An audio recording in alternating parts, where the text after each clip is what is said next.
delay is being brought to you by Waiting for Rabbi Feinstein.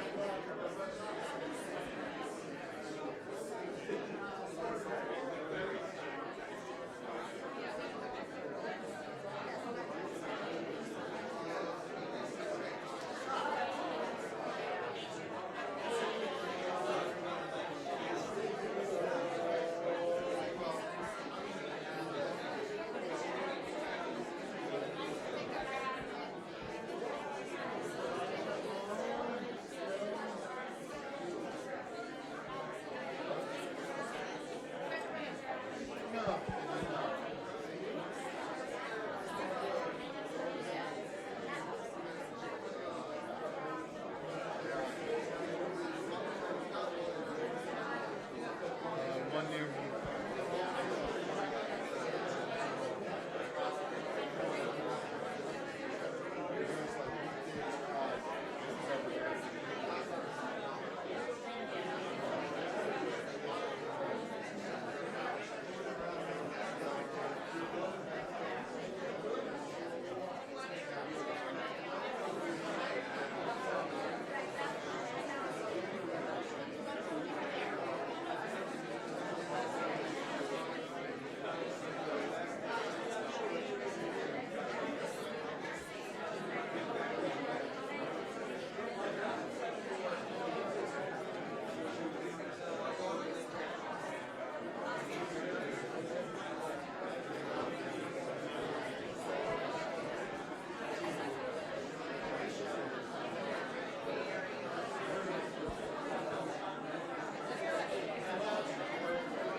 Why are you here? I sent you the handout.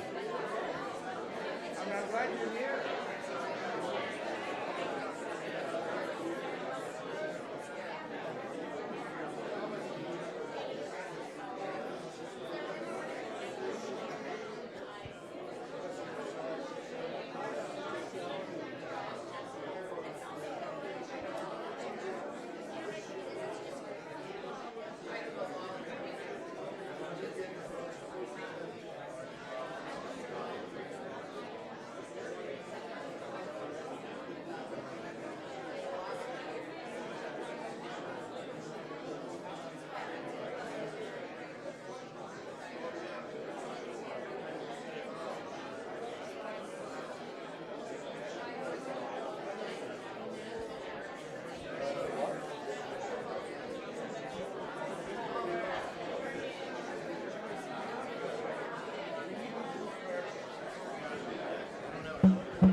Pop, good morning.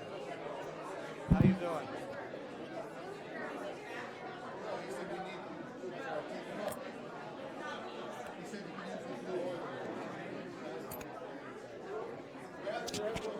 Good morning, Shabbat Shalom.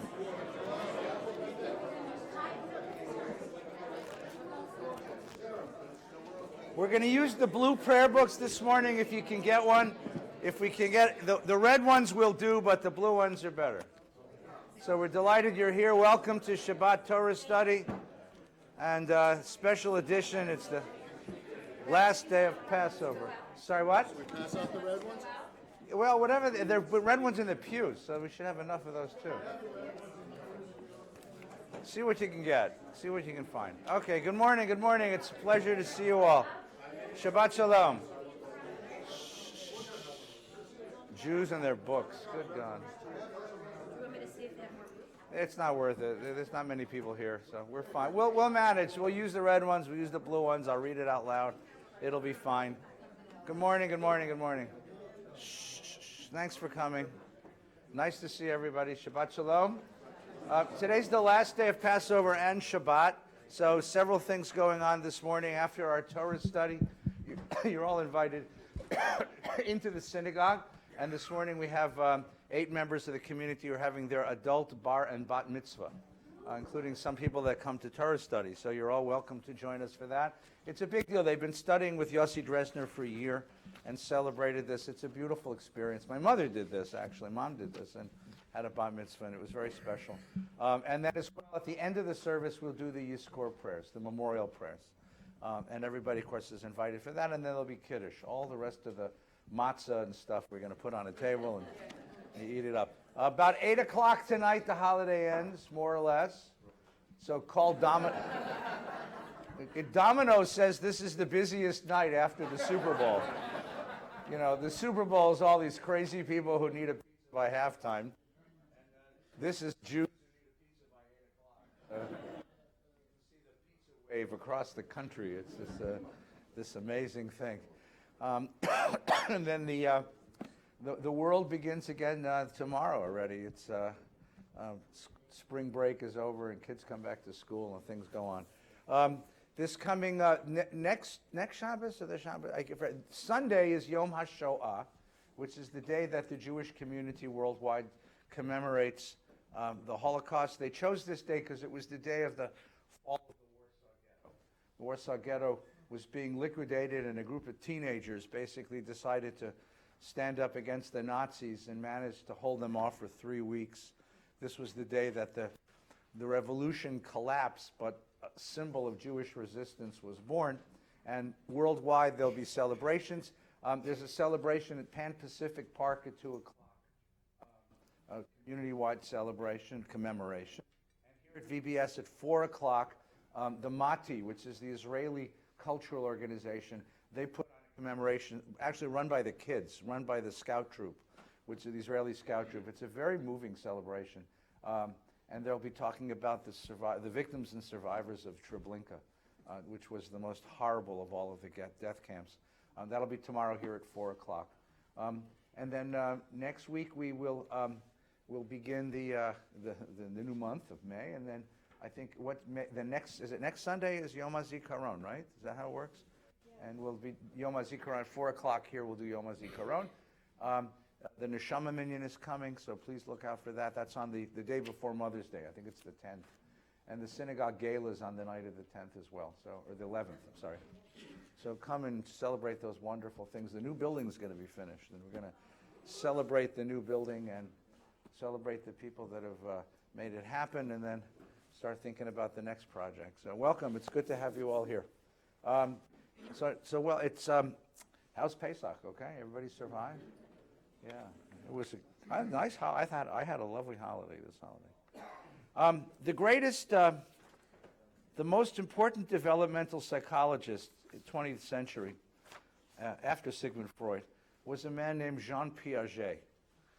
Jean Piaget actually was not trained as a psychologist. He was trained as an evolutionary biologist, as a Swiss biologist.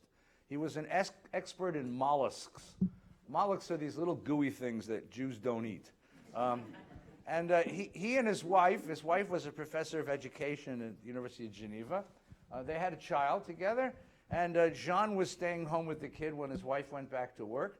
And he was typing a paper on the evolution of mollusks, and the baby was sitting on a blanket in the living room with a ball and a bottle, a dolly, and the baby accidentally knocked a little ball under the sofa, under the couch, and begins to cry. So Piaget gets up from his paper, goes, reaches under the sofa, puts the ball back in front of the kid, goes back to typing his paper. Baby accidentally hits the ball again, and the ball goes under the sofa. Baby begins to cry. Daddy goes over, gets the ball, puts it down. Third time this happens, something amazing happens. See, genius is not seeing what nobody's ever seen before. Genius is seeing what everyone has seen before, but nobody stopped to notice. Piaget wants to know, why doesn't the baby go pursue the ball under the sofa? So he does a little experiment. By the way, it's very hard to be the child of a developmental psychologist because you get all sorts of stuff thrown at you. So he takes the ball, looks into the kid's eyes so he can track her eyes, tosses the ball under the sofa, and notices that the baby's eyes will track the ball up until the edge of the sofa and then not. The kid doesn't go looking for it. She begins to cry. So maybe it's just the ball. So he takes the bottle, puts it in the kid's mouth, pulls it out, throws it under the sofa, tracks it, kid begins to cry. Then the dolly, then everything else he could throw. Why doesn't the kid go find it? And Piaget begins to wonder. I know that the ball is still under the sofa because I have a category. It's Kant, who was the great philosopher of cognition, offered us this idea of conservation of matter. Even if I can't see it, I still know it's there. But the baby, this is a young child, doesn't know that the ball is there. So Piaget's discovery is that you are not born with Kantian categories. They develop over time. They develop, that's by the way why peekaboo is so hysterical with a 6-month-old. Those of you who have ever done this experiment, you take a dish towel. You can entertain a child for hours with nothing more than a dish towel, because all you go is peek, peek, peek, peek. Right? I've done this. Because you disappear when the towel goes in front of your face, and you reappear. That's a surprise. By the time the kid starts to reach the next level, which is somewhere around a year, 2 years old, between a year and a half, the kid realizes you're still there and will reach for the towel to pull it away. That's why kids get separation anxiety at a year and a half, because they know that you're in the other room even if they can't see you. And they begin to scream for you, right? So here's what Piaget discovers. Human development, cognitive development, mental development, is not incremental. It's not that we build upon what we know and grow arithmetically. It goes in steps.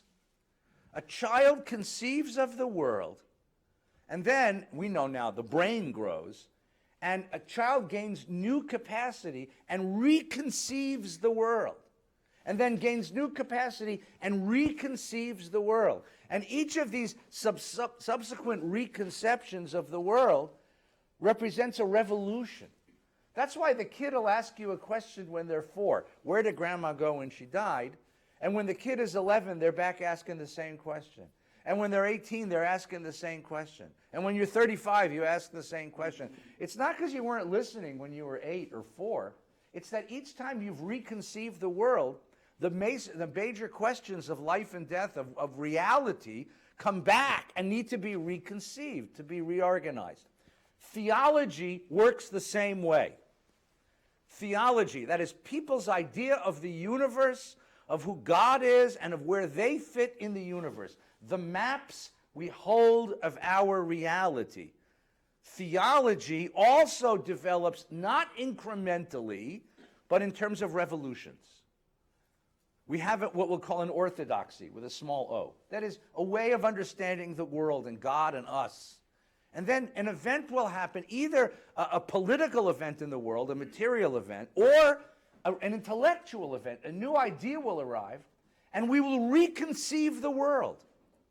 And there's a revolution, a theological revolution that demands that we reconceive the world. And there's a conflict between what was once the orthodoxy and this new way of reconceiving the world.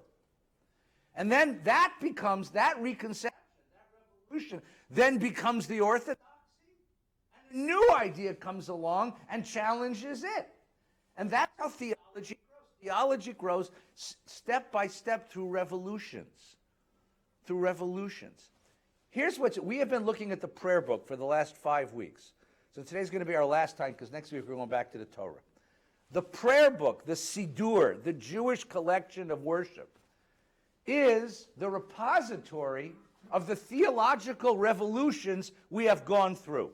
Because the prayer book is devotional, because it represents our way of our sense of who we are in the world and what we owe God in the world. You have here a sort of archaeological dig of the previous theological revolutions that have been visited upon the Jewish people.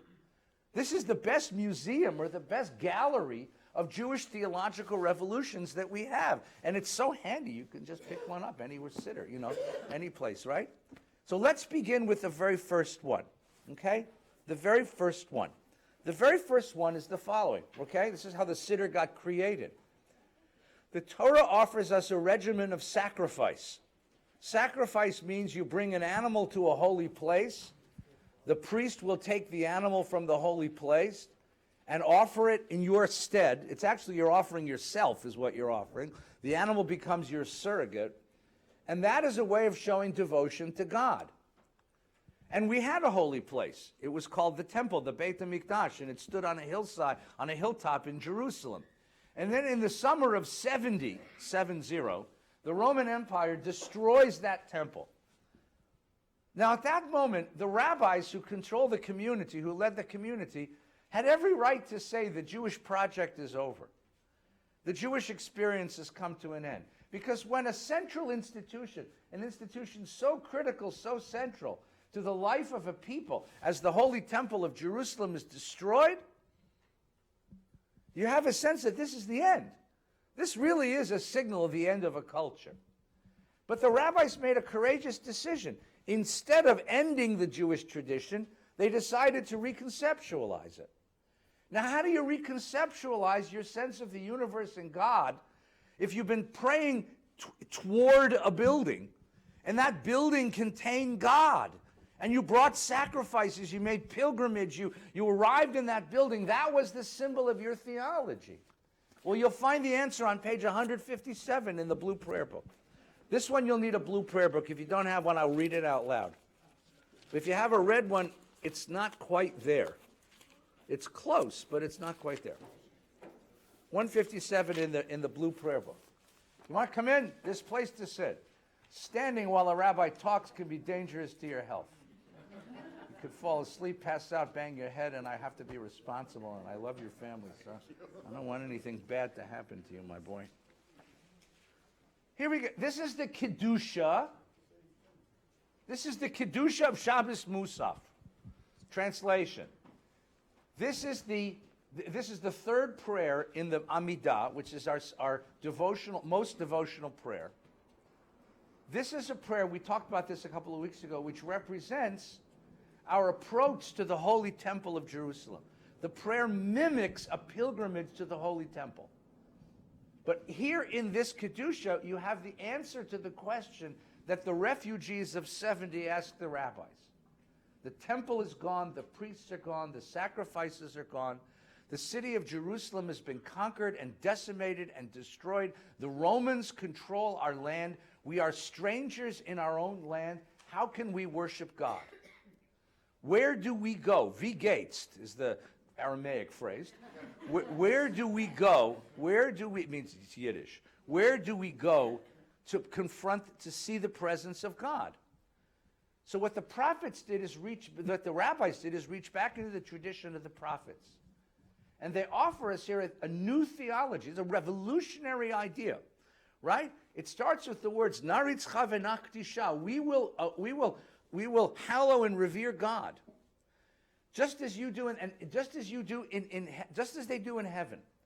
And they quote now the prophecy of Isaiah in the 6th chapter. And what happens is the prayer now becomes a kind of script. It's a cantata. It's a little play. And the cantor is going to be the narrator. And we are going to play the part of the angels. So in Isaiah's dream, Isaiah was standing in the temple and suddenly he had a dream. Prophets are good at this stuff. We used to call it psychedelics. They call it a prophetic dream. The prophet believes all of a sudden he's not in the temple of Jerusalem. He's in God's throne room. And he sees the angels flying all about, right? Kesod sarfei kodesh amaktishim shimcha b'kodesh.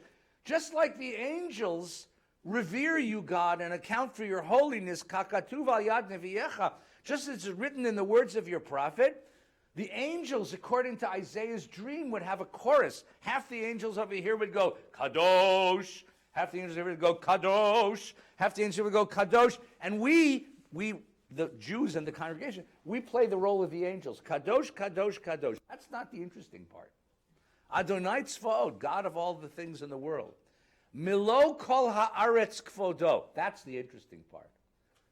Your glory fills the whole world. The generation of the refugees saw the temple destroyed, and they asked the rabbis, where do we go now to find God? The temple's gone. And the rabbi said, God never lived in that temple. That was just an office. God fills the world. The temple doesn't contain divinity. The world contains divinity. You can go anywhere in the world to find God, right? Now they're going to switch prophets. We're going to go from the prophet Isaiah to the prophet Yechezkel, the prophet Ezekiel, who is the first prophet of the first exile when the temple was destroyed the first time. He lives by the waters of Babylon. And the people there are weeping, and they ask him, how can we find God now that we're exiled from our land? And what does Isaiah say? Kvodo malei olam.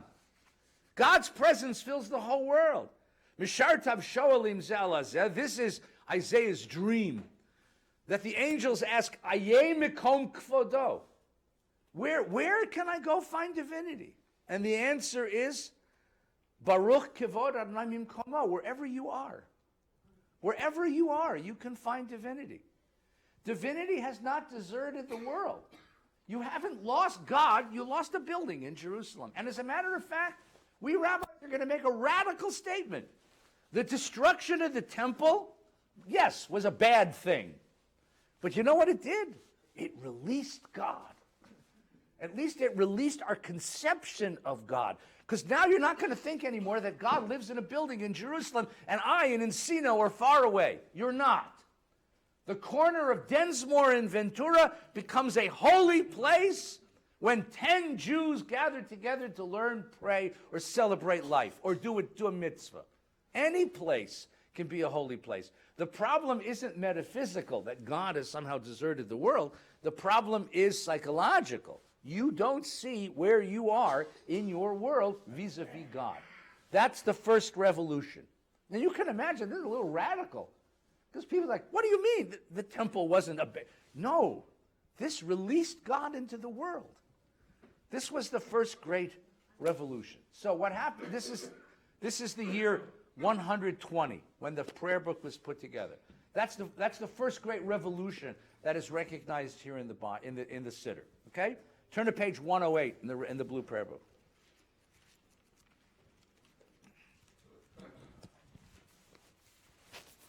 Five centuries go by.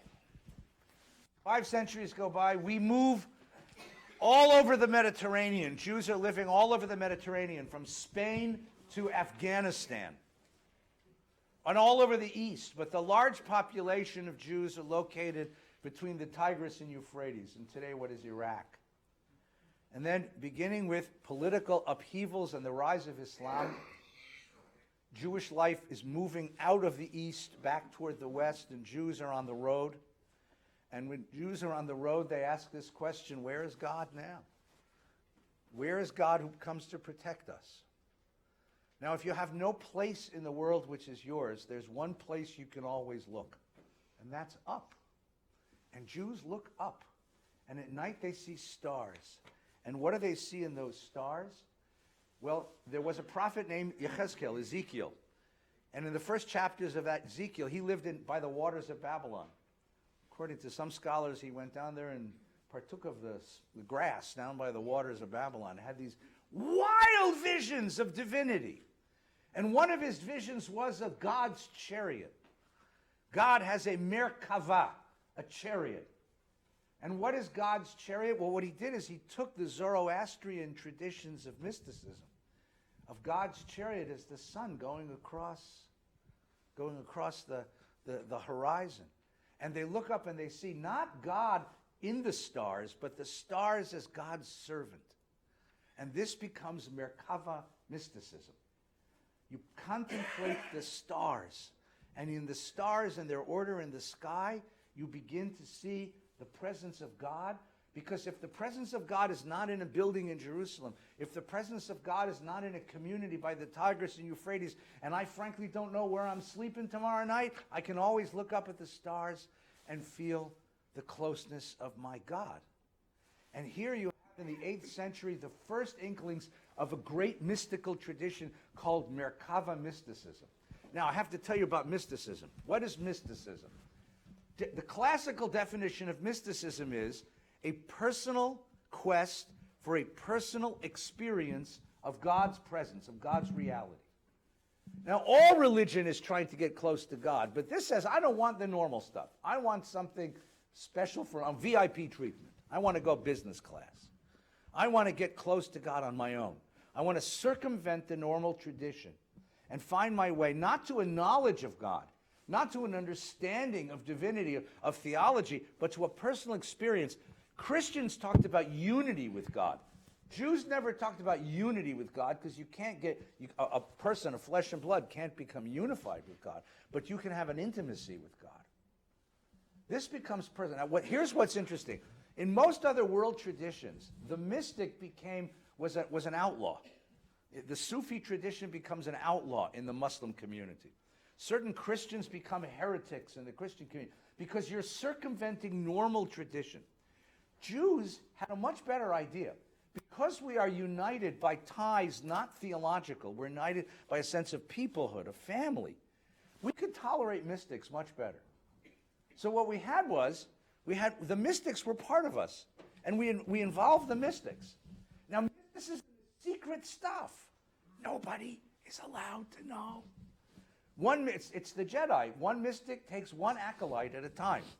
Men over the age of 40, because it was scary stuff. But because the mystics were part of us, their poetry gets put into our...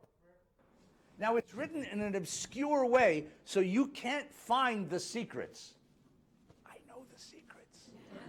So I'm going to teach them to you, but you got to promise me you didn't hear them from me, right? Right? Here is a morning prayer. This comes in the morning service of Shabbat, and it's a meditation on God, creator of light, Yotzer Or. El Adon al Kol Hamasim Baruch Umvora Befi Kol Neshama. It's an acrostic. Jews love acrostics. First of all, it's easy to remember the words if you knew it goes Aleph Bet, and it rhymes. So here you have an acrostic, right? El Adon, the great master, al Kol Hamasim, of all of creation, Baruch Umvorach Befi Kol Neshama. His blessing is in the mouth of all that lives. Gadlo v'tuvo malei olam, God's greatness and goodness fills the world. Dat udvuna sovavi moto, understanding and wisdom circles around him. Now it gets weird. Hamit ga'eh al chayot hakodesh, the angels of heaven, the chayot hakodesh, they praise him. V'nedar bechavod al hamerchava. There they tipped you off, because God's glory is carried by his merkava, his chariot. Now, what they were doing, they took the Greek Zoroastrian idea of the chariot of God, of the sun as the chariot of God, right? And you'll see here all of the references to the sky, right? Tovi me'orot shabara Eloheinu. How great are the lights that God created? Yatzar bedad duina haskel, right? God created them with understanding and wisdom. Koach ugvura natan bahem. He gave them power and strength. Liot moshlim bekerev tevel. That the sun and the moon and the stars should rule over the earth. It's very astrological. There was a long, long tradition of Jewish astrology. I don't know if you knew this. But your people were the biggest astrologers in the world, right? When people took this stuff seriously. Not that, today no one takes that stuff. It's in every newspaper in North America. Maleim ziv umfikim Noah, filled with glory and light. When the sun comes up and when the sun goes down, it's praising God. Because they're serving their Creator. They praise God. Every morning the sun gets up and praises God, and every night the moon rises to praise God. Kara l'shemesh vayizrach or. Because it was God who called upon the sun and the moon to fill the world with light. Hitkin surat alvana. This refers to a midrash, where once the moon was as big as the sun and they had an argument. And the moon said, I should be the bigger one. And the sun said, I should be the bigger one. And they had a big argument, right? And the moon lost, partly because she was female. Shemesh is male and Levana is female, so she has to serve him. So she serves by night and he serves by day. It's a long story. We'll come back to that later. It's the last verse I want you to see. Here's the secret verse. Ready? Shevach nonim lo kol tzva maron tiferet gedula srafi, which means the glory they will give to God, to the glories to the hosts of heaven. Tiferet gedula, glory and greatness they will ascribe srafim va'ofanim v'chayot hakodesh. All of the angels. Now that doesn't seem very important, except for the following little thing, right? So we already had shemesh v'yareach, right? Sun and moon. Okay, watch this. Look at the second to the last line. Shevach notnim lo kol tzva marom. The first letter of each of those words refers to the 5 known planets. Shevach, Shabtai, Saturn. Notnim, Noga, Venus. Kol, Kochav, Mercury. Tseva, Tzedek, Jupiter. Marom, Ma'adim, Mars. What is the mystic saying? The planets are the servants of God. And when I go outside at night and see the revolution of the planets around the earth, these are the great servants of God. Sun, moon, and 5 planets. Nature serves God, and I contemplate those planets as I contemplate the presence of God around me. This is Merkava mysticism. Don't tell anybody. Now, medieval Judaism was torn by 3 different forces. It was actually pulled by 3 different forces. Normative Judaism, that is the Judaism of everyday bar mitzvah kids. Normative Judaism is halachic. It's all about observing piety. You come to God by observing the laws and traditions of the people. You come to God by learning Torah. Normative Judaism, page 111. Here's normative Judaism, 111. Ava Rab, this is the bracha right before Shema. Ava Rabbav Tanu Adonai Eloheinu, with great love you've loved us, God. Chemla Gedola Chamalta, you poured out your love and affection upon us. Avinu Malkeinu, our Father, our King. Ba'avur Avotenu Shebatchu B'cha, our Father, our King, for the sake of our ancestors, page 111, who trusted in you. V'talamdem Chukei Chayim, you taught them the laws of life. Kain Techanenu Utlamdenu, love us, God, and teach us too. Avinu Ha'avarachaman, our merciful Father, Hamrachem Rachem Aleinu, pour love upon us. V'tein bilibenu lahavin ulahaskil lishmoa lilmod lilamed lishmor laasot l'kayem. A whole bunch of verbs. That start with lameds, right? La, right? Give into our hearts lahavin, to understand, lahaskil, to be intelligent, lishmoa, to hear, lilmod, to learn, lilamed, to teach, lishmor, to observe, lasot, to do, l'kayem, to uphold, et kol divrei Talmud Torah techa be'ava. All the words of your Torah in truth. Normative Judaism. Learn Torah, do Torah. That's as close to God as anybody needs to be. That's normative Judaism. It was pulled on both ends. It was pulled on one end by the mystics who said, yeah, but that's not good enough because there's secrets there and I want to know those secrets. I want to know how the planets fit into this scheme. And then there were the philosophers who said that the greatest thing that God gave human beings is reason. Reason is what connects God and man, God and human beings. Reason, we can think. And the philosophers were taken with Euclidean geometry. And if Euclidean geometry can prove things are true, I want to find certainty of God's presence and God's truth with the same certainty that I have Euclidean geometry. And the greatest of the rationalists was Maimonides. Turn to page 53. Moses Maimonides, 11th century Spanish Jewish philosopher, who says, if you want to know God, the first thing you have to know is everything else. Learn science. Because if you want to see the wisdom of God, see how the world works, see how the human body works, see how the biology of the ecology works. And then understand reason. Through reason, you will come to understand God. And Maimonides, as he gets older, is beginning to distill his teachings. So he distills his teachings into 13 ikarim, 13 principles of belief. Jews never did this. We have 10 commandments. But no one ever said, this is what you got to believe to be a Jew. But Maimonides believes in belief. He believes that without right belief, you'll never have right actions. And you have to get your head right around right belief. And right belief is only a distillation of wisdom. And he believes everybody has access to this wisdom. The difference is he has time to think it through, and you and I are stuck on the 405. So he says, I'll tell you what, I'll think it through for you, and I'll give you the 13 things every Jew needs to believe.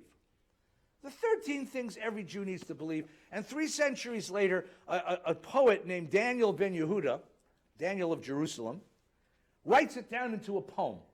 And these are Maimonides' 13 Ikarim. This is pure rationalist Judaism.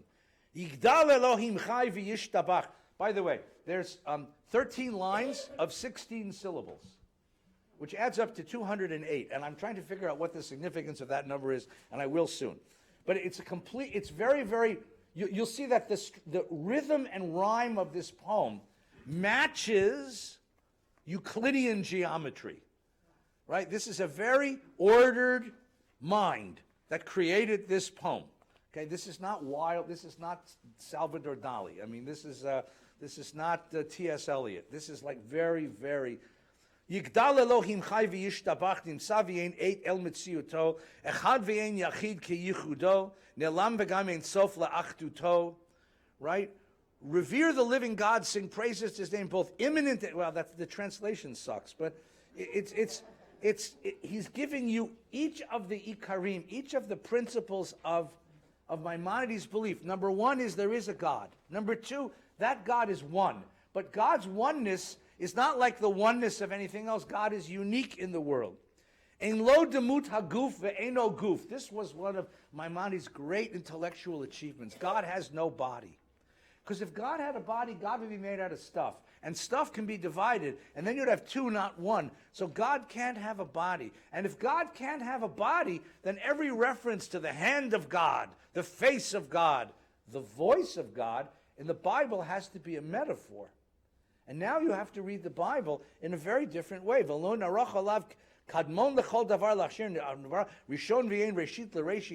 God existed before anything existed. This is rationalist Judaism. And this was very popular for some people.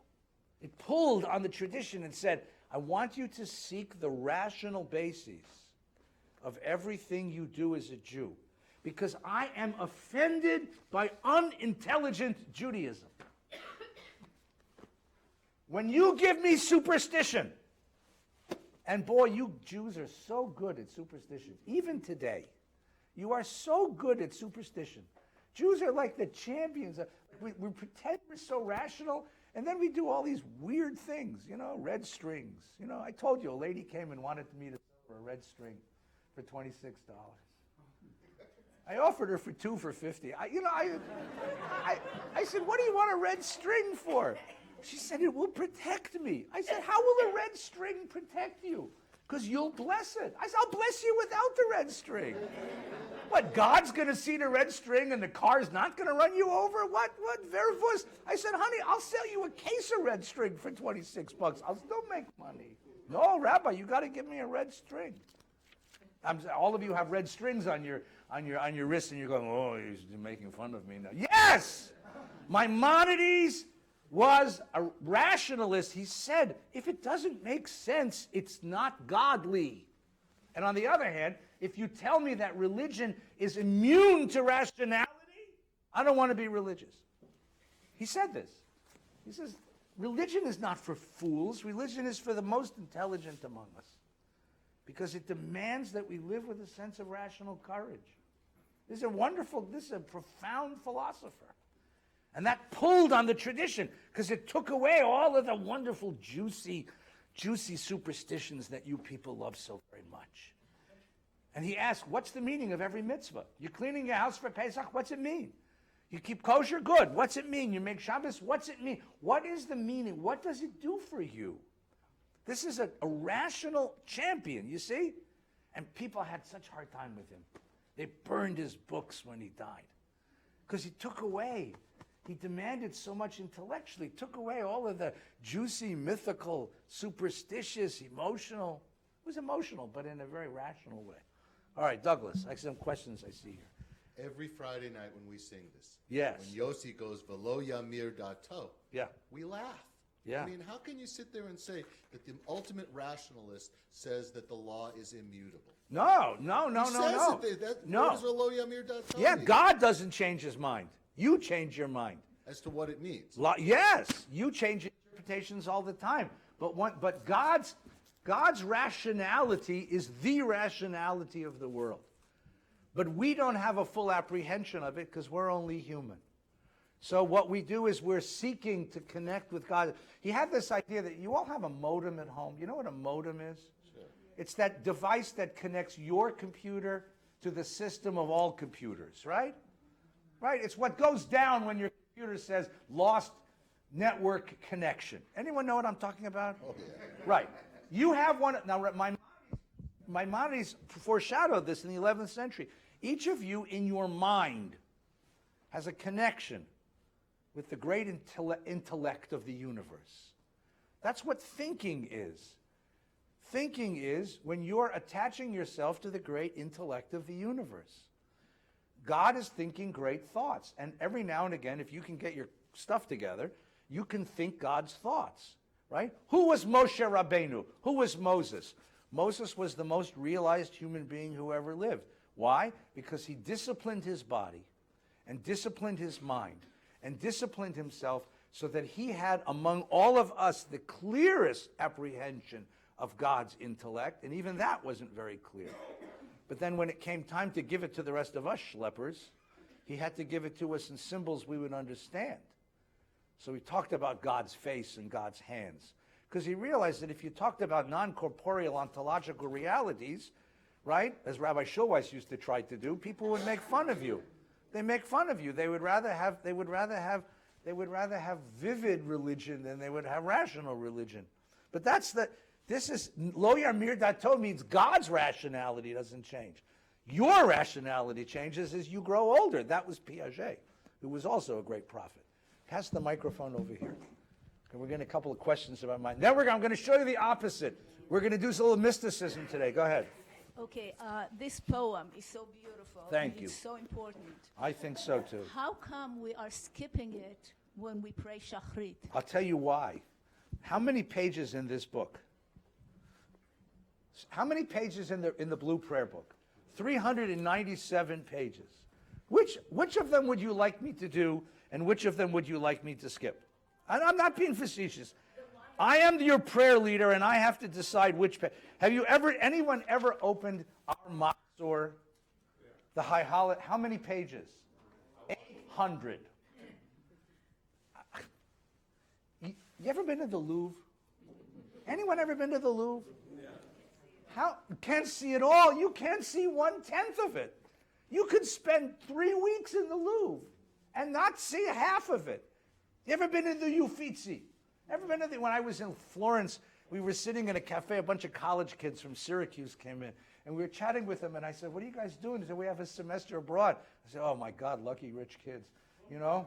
And I said, what are you doing? He said, we're at the Uffizi. I said, yeah, but like, what are you doing? He said, no, our whole semester is the Uffizi. And I said, oh God, when I die and go to heaven, that's what I want. Who's an officer of the shul? I would like this as a retirement present. I would like 4 months to do the Uffizi with guides, with lecturers. I mean, can you imagine 4 months going piece by piece, room by room through the Uffizi is the great palace in Florence, and doing the Italian Renaissance through art? I mean, could you imagine? Now, I got, which of these masterpieces would you not like me to do? Which of these masterpieces would you like me to do? Nina and I, we were in Amsterdam, and we went to the Rijksmuseum, and we got in front of the line. I got to the front of the line. I got there early because I knew what I wanted to see. And we ran in and stood in that room with the Rembrandts in front of the Night Watch, you know, and the picture of St. Jerome, you know, and I just said, just for a moment, before the crowds get here, because the crowds are coming, right? Just absorb Master Rembrandt for a minute. What? I could spend a whole morning on one prayer. I mean, we've only done 3, and it's already 11 o'clock. I mean, I don't know. You're right. I'm sorry. I'll do the best I can. Who's got the mic? No. Rabbi. Mel. Why do we have 3 different Kedushas? One for the weekdays, one for Shabbos morning, and one for Shabbos... Because you had 3 masterpieces on the wall. Because you had 3 masterpieces on the wall. And the rabbi said, what do we do with 3 masterpieces? I'll tell you what. We'll do one on weekdays. This is shorter. We'll do one Shabbos Shachris, It's longer. We'll do one Shabbos Musaf. It's also longer. We have a different one for high holidays. The high holiday one is not even a master. It's a whole room full of paintings. I mean, Unatana Tokef is one corner of one. I mean, we had all these masterpieces of liturgical art, and we needed a place to put them. Right? You ever been to the Vatican Museum? Poor Pope. All this art, nowhere to put it. So if you're hanging around, like Nina went to the bathroom, and she went, and I had a few minutes, and I'm walking around, and I find a piece in the hallway next to the restroom. And I'm looking at this piece saying to myself, this would be the featured piece in any museum in North America. And it's here next to the men's room. Good God. Good God is right, God must have loved these Catholics because he gave them a lot of beautiful art, And so that's the problem. Where do you put it all? Where do you put it all, right? We're cleaning our house for a remodel, so this is on my mind right now. So we have all of these different masterpieces. So the rabbis divvied them up. Certain ones go for holidays, certain ones go for mornings, some nighttime. Some of them we always say the Shema. But other ones we gotta, you use them for special. Anybody have like special dishes they use for Shabbos? Or special dishes used for Pesach? We use the special stuff for special occasions. Right? That's why. That's really the answer. I wish I could give you a better answer, but that's really the answer. Okay? Yes, please. So all the answers to the secrets are in the blue book. Sorry, what? All the answers to the secrets of mysticism are in the blue book. No. Not all the answers to the secrets of mysticism in the blue book. The blue book contains the history of Jewish thought. Right, but through its revolutions. What I was trying to get is why the blue one and not the red one? Oh, the red one. If I want to read the what red we're one. talking about and study it. It's the Shabbos one. It has more stuff in it than the red one. Okay. And I wanted to do Shabbos stuff, and I asked the crew to give us blue ones, and I apologize. The red one is the weekday. So for the weekday, the rabbis cut back on stuff because they knew that you're going to come to shul before work in the morning. You got to get on the 405. You're never going to get to work. So they made it shorter. They took out a lot of good stuff.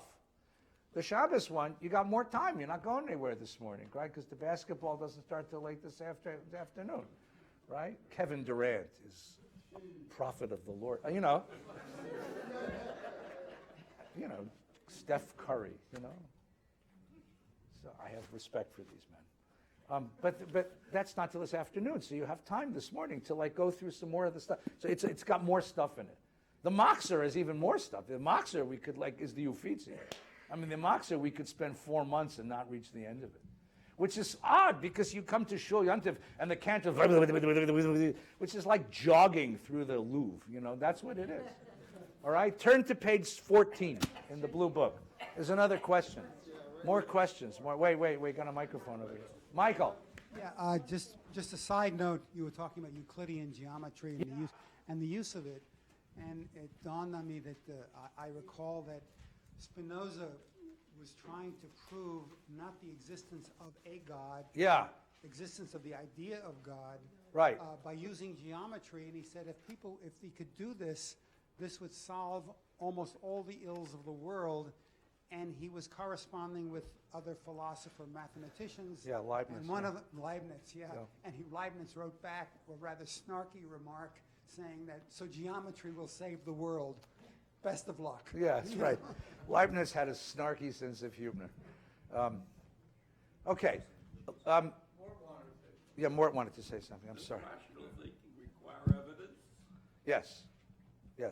But where's the evidence in your rational thinking? The evidence, Maimonides' sense of evidence was his knowledge of the natural world. He was a doctor, and he saw the way the body worked. He was an astronomer, and he saw the way that the heavens worked. But the thing that impressed him most was the exact same thing that impressed Spinoza, which is the correspondence of mathematics with natural phenomena. Okay, this was the natural religion of Spinoza, and more the natural religion of men like Isaac Newton. Mathematics is something we created. It's a mental game, right? And yet somehow you can use it to predict nature, to understand nature. How is it that the human mind can create a game like mathematics and it predicts nature? It's a language for understanding nature, the connection between the inner mind of the human being and the reality of the natural world. That's the great mystery that Spinoza talked about. It's the mystery that Isaac, yeah, and it's even Einstein. It's the mystery that Einstein met with, right? Because so this is the question of how is it that we can understand anything, and this is the great mystery of that the rationalist spends his time meditating on. Okay, now I want to go back to my idea. Medieval Judaism was drawn in three directions. The normative tradition was ahava rabbah. Teach me Torah so I can observe your piety. I got close to God through mitzvot, through the acts of piety, through learning Torah, through prayer, through tzedakah, through holidays, through the communal life of Jewish piety. The rationalist said, I want to understand how all of this makes sense. I want to understand how all of this reflects reason. The mystic came as a revolt against the rationalists. And after Maimonides came the greatest wave of mysticism, which was the creation first of the Zohar in the 13th century in Spain. And then when the Spanish community is dissolved and it moves eastward into Turkey, Italy, and Tzfat, you have the greatest mystics were the mystics of the 16th century in Tzfat, led by a very mysterious character named Isaac Luria, who's called the Holy Ari. And Isaac Luria is the Mozart of Jewish mysticism. He shows up at the age of 32, completely revolutionizes the mystical world, and dies at the age of 34, never having written anything down. It's his students, Chaim Vital and others, who write this stuff down. And they create this remarkable mysticism. Now, what is mysticism again? It's this quest for a personal intimacy with God. Turn to page 14. This is a song that is sung right before the Sabbath prayers. It's called Yedid Nefesh. Now you'll notice something about this prayer. If you look at the first letter of each stanza, it spells Yud Hey Vav Hey. Okay? And it starts out, well, let's just read a few pieces. The translation doesn't do it justice. Yedid Nefesh. The word Yedid means friend, companion. It can mean lover. Nefesh means life, soul, soulmate. Yedid Nefesh. The mystic is talking to God. You are my soulmate. Av HaRachaman, the father of love. Now what's interesting, and we're going to come back to this in a minute, Av, father, is a masculine. Rachaman, from the word rechem, meaning womb, is feminine. Okay? Av HaRachaman is a way of grasping both the male and the female sides of God. Meshoch avdecha el ritzoncha. Bring your servant to your will. Yarutz avdecha kamo ayal. Your servant, me, will run after you like a deer, yishtachav el mul ardarcha, and bow before your place. Yerav na yedido techa minochvet suf gechol ta'am, because to be close to you is sweeter than honey. And each verse gets more racy, and each verse gets more intimate. Go to the last verse. Higale na ufros chaviv alai et sukat shlomecha. Reveal to me and spread over me, your sukkah of peace. Ta'ir eretz michvodecha. Fill the land with light. Nagila v'nismecha bach. We'll pray. We will give glory. We'll have joy and song in you. Maher ahuv. Quickly, my love. Kiva moed. Because the moment has arrived. Chaneni ki yemei olam. This is, I don't mean this in any prurient way. This is mystical lovemaking. And this is the moment of climax at the end. When he says kiva moed, he means it. I mean, this is this moment of mystical, because the mystic is trying to describe this moment of unity with God, or at least intimacy with God, and he's using the only language that comes close to it is the language of love, the language of sex, of sexual union is the strongest language human beings possess, and so that's the language that is used by the mystics. That's why you had to be 40 years old, married, rooted in the community, and learn it before they would let you learn any of this stuff. because they had to make sure that it didn't become prurient. It wasn't the replacement for physical love, for intimacy. It was a metaphor for that. And then the most powerful expression of this is on page 21, which is a version of a mystical prayer called Lecha Dodi. Now, the Lurianic Kabbalah of the 16th century, imagine that the reason why the world is so broken and we live in exile and we live at the mercy of powers we cannot control is because there was a great break in the life of God, a great psychotic break. And the male principle of the universe, which is power, was separated from the female principle of the universe, which is compassion. And power and compassion separated. The prince and his princess were separated, and the world suffered. Now I'll turn it off because it's hot. In honor of Rabbi Gelman, wherever you are. We love you and miss you. So what happens on Shabbat? We bring them back together. For 25 hours of Shabbat, we can bring the compassion and the power together. Lecha dodi likrat kala penei Shabbat nekabala. Come, my beloved, to greet the bride. The bride is Shabbat. The bride is the people Israel. The bride is the female principle of the universe. God's compassion and love. Penei Shabbat will welcome her, right? And now each verse goes through, they're all biblical lines put together. Shamor v'zachor b'dibur. And each verse talks about the bringing together of male and female. And there's all sorts of racy stuff here, which is wonderful, because the metaphor is intimacy. The metaphor is, Shabbat is the moment that the male principle of the universe and the female principle of the universe are reunited again. And for 25 hours, the world breathes a sigh of peace. Just to give you just a little bit of this, just to get a sense of what, it's so freezing in here. What the hell? I thought I turned it off. It's off. Now it's off. Okay. Look at the end. Look at page 22. We'll do 2 verses, okay? I'll be right with you, Vic. I'm having too much fun, so I'm just sorry. Look at the second to the last verse. Yamin usmol tifrotzi v'et Adonai ta'aritzi al yad ish ben partzi v'nismecha v'nagila. Right and left, how is it translated? Screw that. Right and left, yamin usmol, right and left, tifrotzi. He will spread out, or she will spread out. God will spread out. Ve'et Adonai taritzi, and God will be glorified. Al yad ish ben partzi, by means of a man who is the son of Peretz.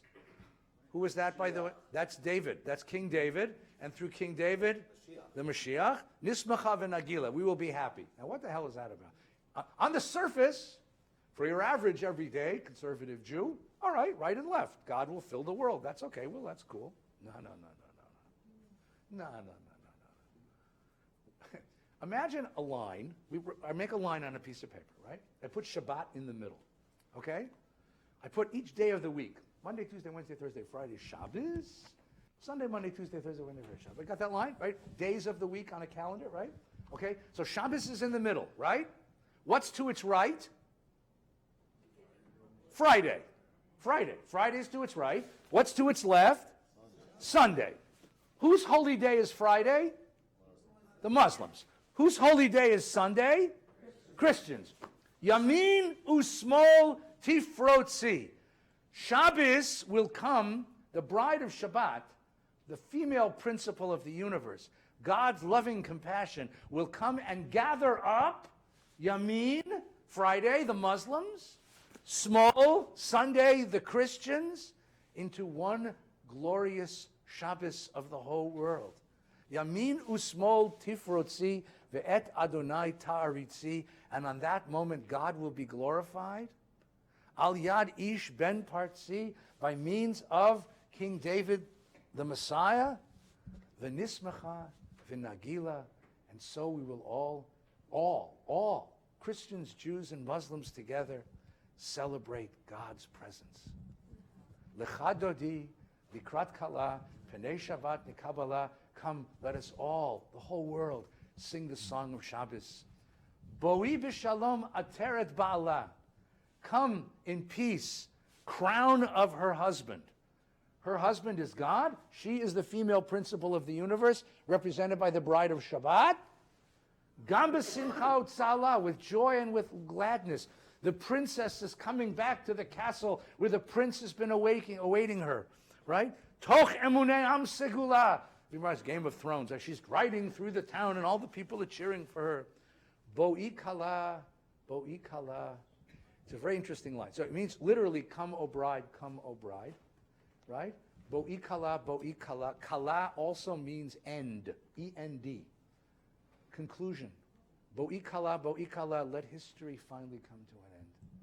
Let a history of pain and suffering and let history come to an end. Let Messiah come. Bo'i kala is also a blatantly sexual reference.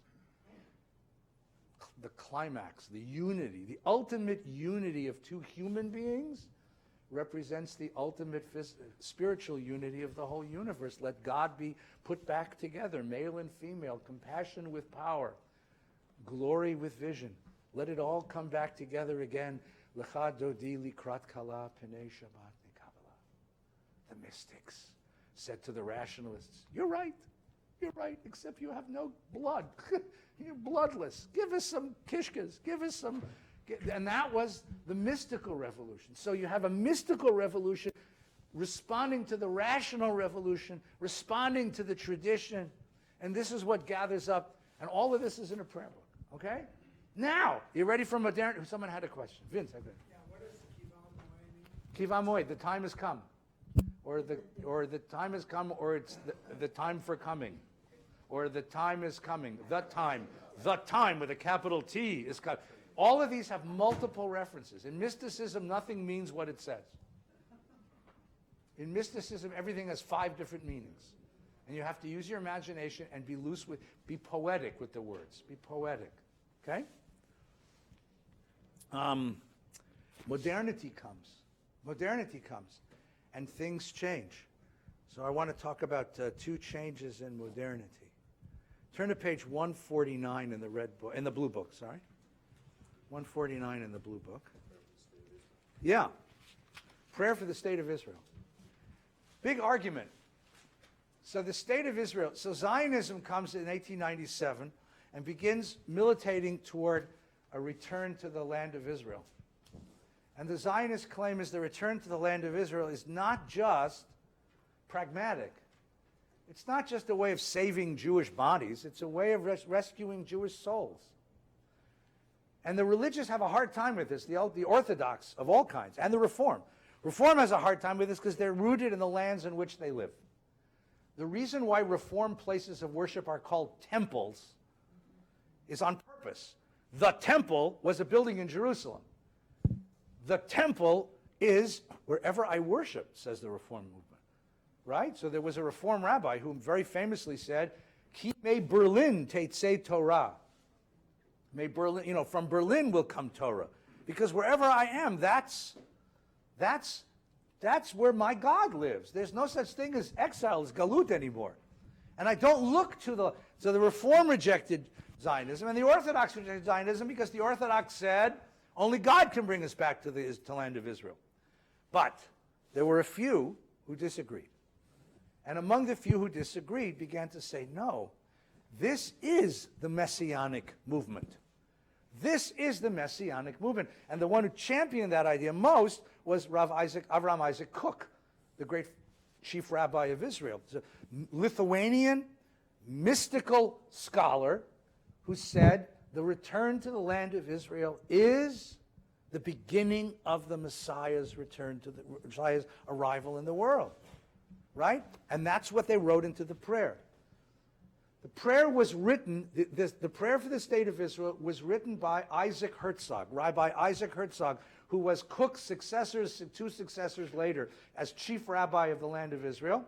He is the father of the guy who was the UN ambassador. Yep. And the grandfather of Boogie Herzog, who today is the head of the Jewish Agency. Does that make any sense? He was a big Labor Party guy. Avinu Shabashamayim, our Father in heaven, Tzur Yisrael v'Goalo, rock and redeemer of the people Israel. And I told you last time, this is a very funny line. When they did the establishment of the state of Israel, David Ben-Gurion and Moshe Sharet wrote the document. They wanted to include the religious. So the religious said, good, put God's name in the document. This is God's chosen land.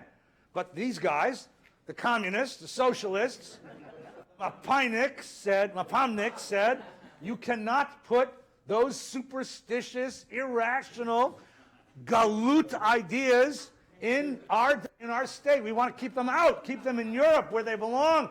We want the state of Israel to be free of religious superstition. And there was a huge argument. Could you put God's name? Could you not put God's name? The socialist Zionists said, no, God. This is human heroism. And the Zionists and the religious Zionists said, you've got to put God. It's the land of Israel. It's the Jewish people. And so somebody came up with the most brilliant idea. Tzur Yisrael. There's a prayer in our prayer book. I can give it to you. It's in here. Tzur Yisrael. Tzur Yisrael means rock of Israel. If you are religious, that is theology. If you are Zionist secular, that is geology. One man's theology is another man's geology. Rock of Israel. I believe in the rock of Israel. Like literally, like rock of Israel, right? Right? So they put it in the prayer. It's so great. Avinu Shabashamayim, our Father in heaven, Tzur Yisrael, v'goalo, Barech et Medinat Yisrael, bless the state of Israel. And here's the phrase, Reshit Tzmichat Gulatenu. Reshit, the beginning of Tzmichat, the flowering of our redemption. This idea that Israel is a step toward Messiah. The gathering of the people of Israel, the protection of the state of Israel, the protection of the Jewish people, the return of Israel to its land. Right? The rest of the prayer, there's a piece missing from this prayer. The prayer was written by Isaac Herzog in 1948, after the establishment state, and then it was edited by Shmuel Yosef Agnon. Herzog sent it to Agnon and said, what do you think? Agnon was the greatest Hebrew writer in the world at the time, because Bialik had died 20 years before, right, 15 years before. So Agnon corrected it, but they put another line which is not here. And I don't know why it's not here. I think it's not here because I think the conservative Judaism took it out. And the line had to do with, let all of the Jews of the diaspora gather together and return to the land of Israel. I mean, I have the text of it because I looked it up. The text of it goes like this. It's the same text at the beginning, right? Chazek Yimei Ve'et achenu kol beit Yisrael pakadna b'chol artzot pizurehem v'tolichem meherak muyot li'tzion ircha liYerushalayim mishkan shimcha. Let all of the Jews of the diaspora gather together and come live here in Israel. Somebody took that part out. I don't know. That was the original prayer for the state of Israel. And this was included, and it became included in all prayer books of movements that recognize Israel as a religious moment, or a moment in the religious life of the people of Israel. Not just a political life, but that there's something spiritual about our return to the land of Israel. Yes? Talking about Tzur Yisrael v'goalo, yeah. that some people can see it as God and some people don't have to see it as God. Right. But before that, Avinu Shebashamayim is God. Yes, or maybe not. No, this isn't a prayer book. I mean, this is written by a rabbi in a prayer book. But the idea of Tzur Yisrael, right, I thought that was a brilliant thing. I mean, it's possible for religious people and non-religious people to actually get along. There are more revolutions here, but I want to spend the last 10, 15 minutes of our time together talking about one more. Because we're in the middle of one right now. But it's hard to see. So I'm going to ask Douglas and my minions here to pass this around. Hey, pass me the bill. Yeah, I know you. Pass them around. Quick, pass these around.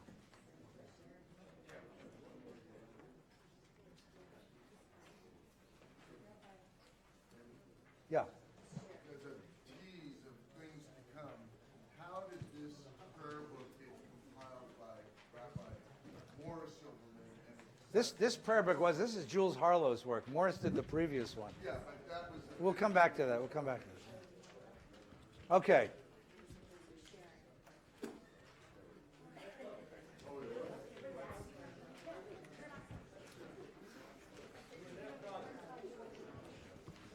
My teacher and friend, Rabbi Silverman, is with us today. And I'm going to, with his permission, I don't mean in any way to insult your sainted father. I just want to quote one line of a prayer that he wrote to show you why this revolution was kicked off, okay? He did not write this with any malice. He wrote this completely reflecting the world he lived in, right? It was on page 159 in his prayer book, and it was recited after the Torah reading. And as a kid going into a conservative synagogue, I remember this prayer. I'll read it to you. I remember this prayer very well. Here's the prayer. It's called A Prayer for the Congregation. May he who blessed our fathers, Abraham, Isaac, and Jacob, bless the people of this congregation and of all other congregations, them, their wives, their sons, their daughters, and all their dear ones. May his blessings also be vouchsafed unto those who dedicate and maintain synagogues, etc. Anybody hear anything odd in that prayer? May God bless the members of this congregation and all other congregations, them, their wives, their sons and daughters, and all their dear ones. What's wrong with that prayer? What's odd about that prayer? What might we be sensitive to that Rabbi Silverman in 1946 was not sensitive to? Women pay dues too? The people of this congregation are the men. Where are the women? They are not there. They are other. Traditional rabbinic Judaism defined woman as other. As other. As other, not normative. Normative is male. The most powerful representation of the fact that normative is male is that God is male. If God is male, then male is normative and woman is derivative. To the best, woman is derivative. Right? The Talmud in Megillah says, everybody may read from the Torah, even kids, even women. But the sages said a woman should not read the Torah out of respect for the congregation. What? Mipnei kfod hatzivur. Right, it's an interesting idea. You can't, she doesn't belong in the same way that men belong. So the question is, what do you do with that? What do you do with that? How much of a problem is that? Well, beginning in the 1970s, you had in the United States of America something called second wave feminism. First wave feminism is suffrage in the 20s. Second wave feminism begins with a recognition by women standing up in post-war America and saying, hey, stop overlooking us.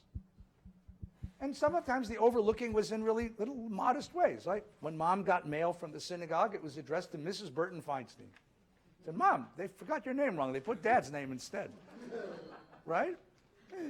Women were not allowed on the bima. Women were not allowed to serve as officers of a synagogue, on the boards of synagogue. Bat mitzvahs had to be on Friday nights, and women couldn't read from the Torah. They read a Haftorah. Women were other. They were not considered part of the congregation in a normative manner. And women in the 1970s, it's interesting, by the way, that among the leaders of second wave feminism in America in general, many, many Jewish women, right? Betty Friedan, for example, Bella Abzug, the leaders of Lilith, of Ms. Magazine, right? They stood up and said, wait a minute, we're here. And they're looking for, well, my wife is coming that way. So part of it was to say, we want our civil rights. If those of you have been watching all these wonderful movies about Ruth Bader Ginsburg, right? About where, on the basis of sex, where women were excluded from certain legal rights because of their gender. But then they wanted something more. They didn't just want civil rights. They wanted to be recognized as part of the community, as normative, and not as derivative, not as secondary. But now, what do you do then in a Jewish community? So the first thing that happened was you have the civil rights issues applied to the Jewish community. So in 1972, the Reform movement ordained Sally Prezand as the first woman rabbi ordained in the United States. Okay?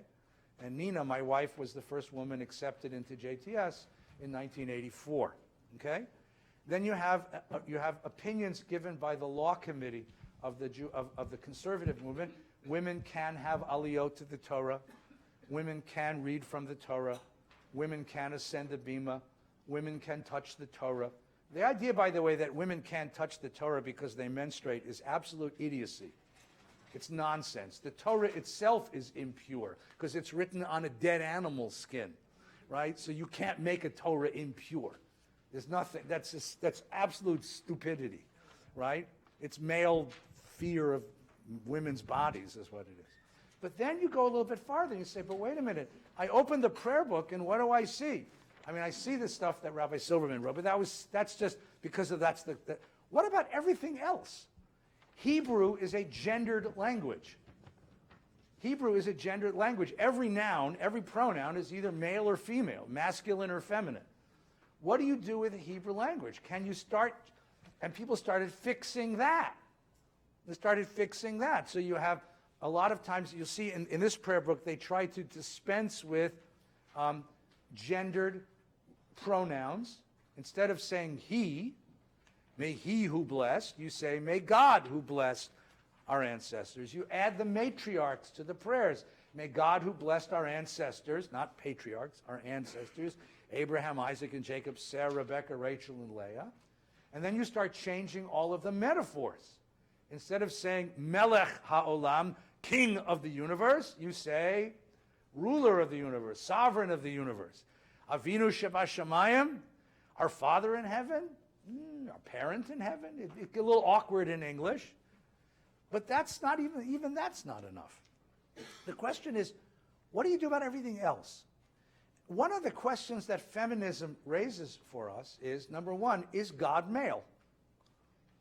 There was one theologian who wrote, and I swear this is true, he said, God is not male. God is not neither masculine or feminine, just male.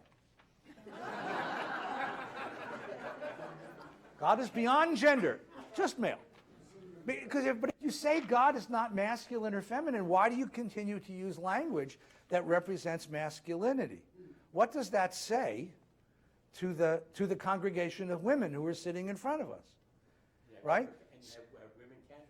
Well, now you have so you have women rabbis and women cantors standing in front of congregations, right, and leading them in prayer, praying to a masculine God.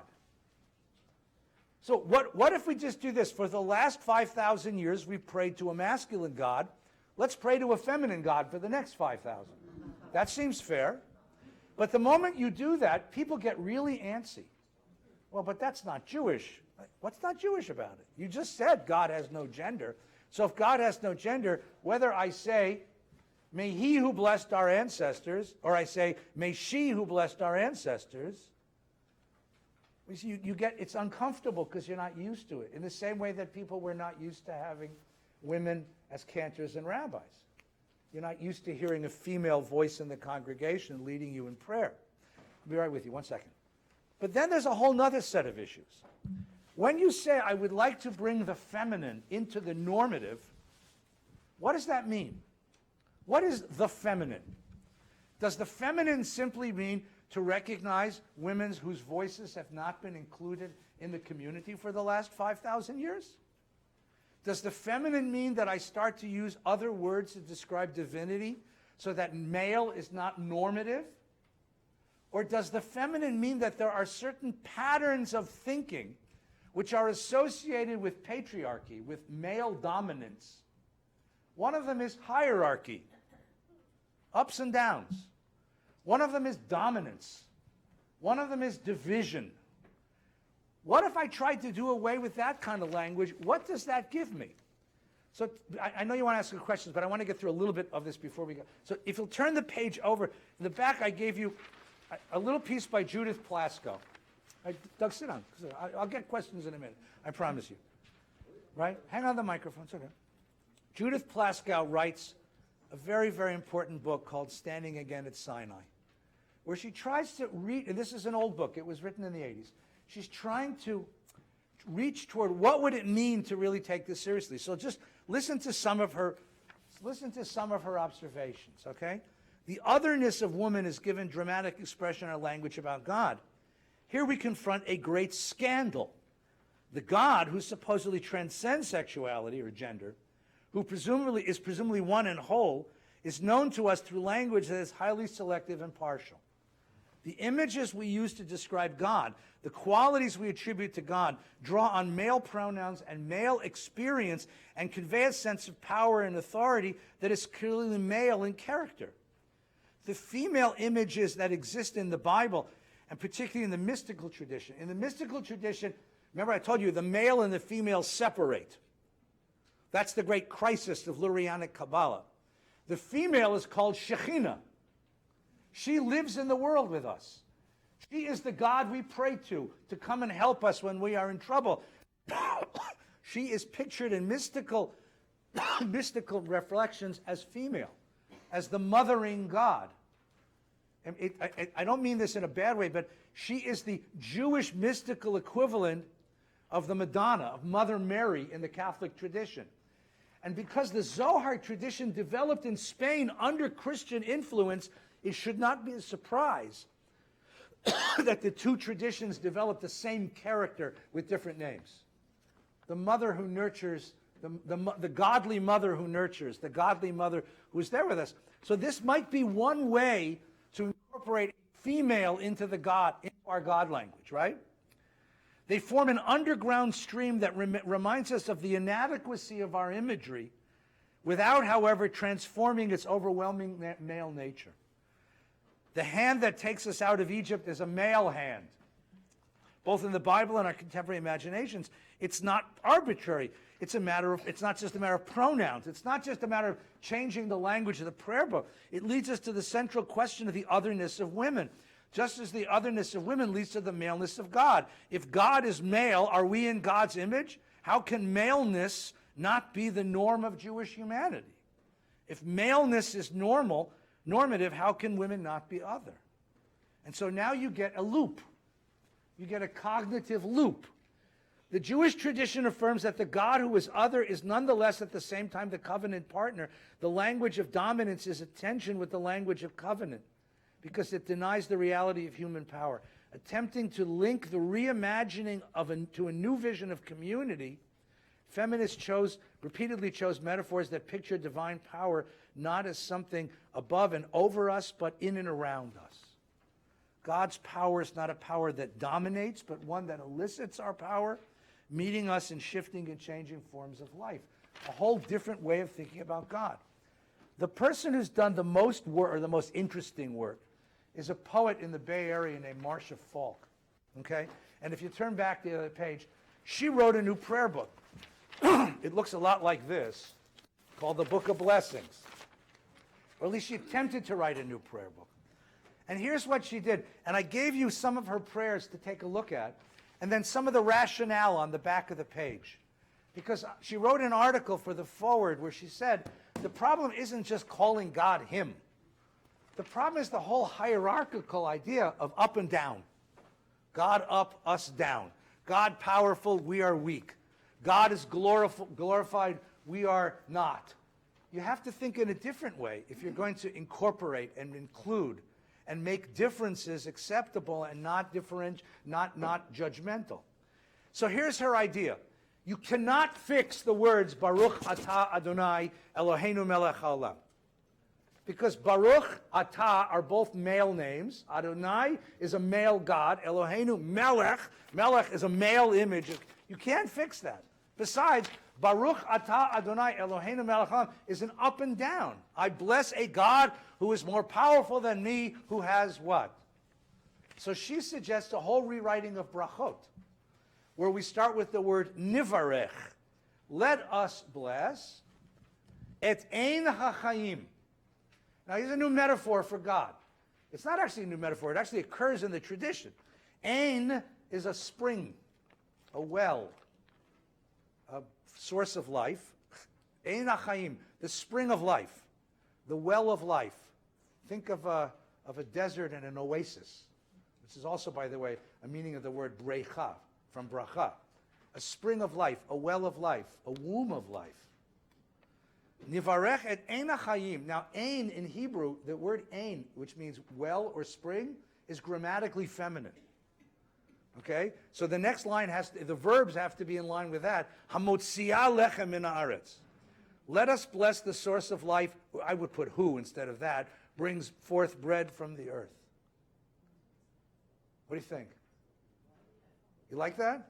All the women like it, and all the men are going, Is class going to be over soon? Is class going to be over soon? And then she does this. She has a whole. I couldn't Xerox them all because they're in a room. Let's take the bracha right before we say right after Baruch Hu, before we say the Shema. It's nivarech et ein hachayim. Let us bless the source of life, source of darkness and light, heart of harmony and chaos, creativity and creation. Now what she's done there, instead of dividing those things, light and darkness, creativity and chaos, right? Everything becomes united into one. Here's her take on the Shema, okay? It takes a little chutzpah to rewrite the Torah. I like a lady. I like someone who's got this kind of... Shema Yisrael Adonai Eloheinu Adonai Echad. Hear, O Israel, the divide abounds everywhere and swells in everything. The many are one. Here, now instead of Ve'ahavta et Adonai Elohecha, you will love the Lord your God with all your heart. Loving life in its mysterious source with all my heart, with all my spirit, with all my senses and strength. I take upon myself, instead of you will, it's I take upon myself and upon myself these promises, to care for the earth and those who live upon it, to pursue justice and peace, to love kindness and compassion. I will teach this to our children throughout the passage of the days I dwell in my home, as I go on my journeys from the time I rise until I fall asleep. And may my actions be faithful to my words, that our children's children may live to know truth and kindness have embraced, peace and justice have kissed, and are one. And then the most radical thing, that's pretty radical, is her Havdalah. Because as you'll read, if you read the piece on the back about hierarchy, she says the problem with Havdalah is the problem of patriarchy. Patriarchy, male dominance, is male up, female down. My people up, your people down. Right? Rich up, poor down. America up, everybody else in the world down. This kind of division of the world, division of reality. And Havdalah is that, it's a dividing. And she says that's the exact opposite religious lesson. If you're a monotheist, you want to see the connections among all things, not the divisions. So here's her rewriting of Havdalah, right? You all know Havdalah, right? Hamavdil ben kodesh l'chol ben or l'choshek, right? Let us distinguish parts within the whole and bless their differences. Like the Sabbath and the 6 days of creation, may our lives be made whole through relation. As rest makes the Sabbath precious, may our work give meaning to the week. Let us separate the Sabbath from the other days of the week, seeking holiness in each. That's a very different language than Hamavdil ben Kodesh Lechol. Now, before we finish, this is weird, this is strange, this is odd, this is interesting, this is stimulating, this is infuriating. Yes, that's what it's like to live through a theological revolution. All of the other revolutions that found their way into your prayer book, the creation of prayer altogether, the Merkava mystics and the Lurianic mystics, the Maimonidean rationalists, the Zionists, they all provoked the same sense of, really? Really? That's what a growing Judaism feels like. That's what the prayer book ultimately is. It's a testimony to Ein HaChaim, to an ongoing, growing Judaism. This is the next revolution in that Judaism. Have a wonderful Shabbos. Take good care.